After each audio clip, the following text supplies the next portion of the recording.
Manual Handling Risk Assessment Case Study 8 Repetitive Packing Operation. This case study shows a worker involved in repetitive bending activity during packing operations.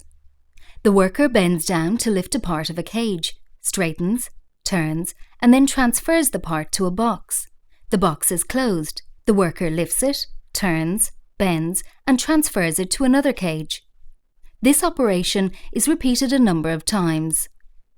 In a case like this, a risk assessment of the task should be carried out in order to develop a better way of working, which reduces or eliminates the risk of injury.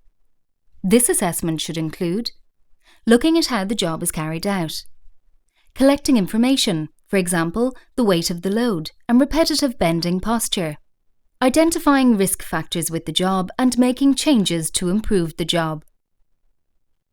Let's now look at the risk factors and problems encountered with this job. The worker's body is in an unstable posture as he bends and twists.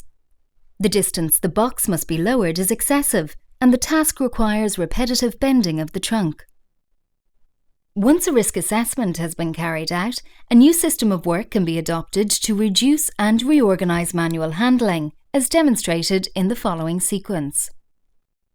The worker now uses a cage handling unit to raise the cage containing the parts, allowing access at a safe height.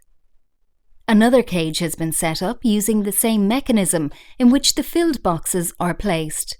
The table on which the boxes are packed is at a similar height, so there is no minimal bending required.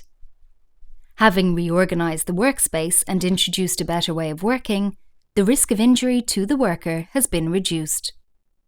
Manual handling. Assess to avoid, reduce, or reorganize.